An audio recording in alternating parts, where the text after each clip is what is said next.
Rotational motion का एक जबरदस्त क्वेश्चन आज हम सॉल्व करेंगे और आप इसको ध्यान से समझिएगा जिससे आगे ऐसे क्वेश्चंस में आपको दिक्कत ना हो। नमस्कार दोस्तों, सेंट्रल मैक्सिमा के अगले लेक्चर में आपका स्वागत है। A uniform rod of mass 20 kg and length 5 meter leans against a smooth vertical wall making an angle 60 degree with it. The other end rests on a rough horizontal floor. The friction force that the floor exerts on the rod is equilibrium में है। आपसे friction पूछा है कितना लगेगा। पहले हम इसका एफबीडी बनाते हैं, that means free body diagram बनाते हैं। एक बार एक नॉर्मल इस वॉल से, एक नॉर्मल ग्राउंड से।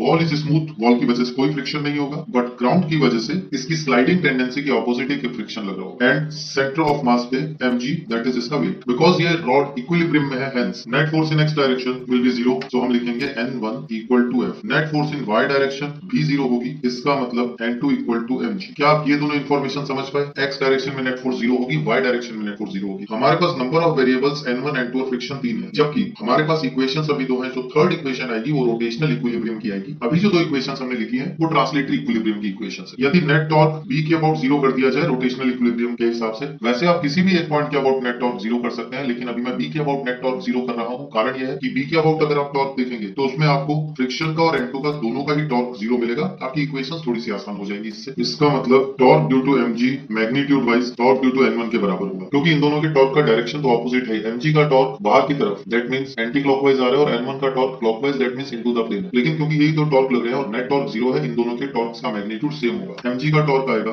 mg इंटू, अगर l रॉड की लेंथ ले रहे हैं तो l बाय 2 sin 60, और n1 का टॉर्क आएगा n1 into l cos 60। Solve करने पे mg into root 3 by 2 equal to n1 into 1 by 2। n1 हमारे सामने आ गया mg रूट 3, और इक्वेशन नंबर 1 से हम ये भी कह सकते हैं कि n1 ही फ्रिक्शन के बराबर है, हेंस फ्रिक्शन की value will also be mg into root 3। अब हमें m दिया हुआ है 20 किलोग्राम, तो frictional force is answer third 200 root 3। एक बेहतरीन क्वेश्चन, आपको इसे पॉज करके बार बार खुद करना चाहिए, क्योंकि आप रोटेशनल मोशन को इन्हीं छोटी छोटी चीजों को समझ के ही आगे कर पाएंगे। तो जान लगाकर पढ़ाई कीजिए, लाइक कीजिए, सब्सक्राइब कीजिए, शेयर कीजिए। Take care.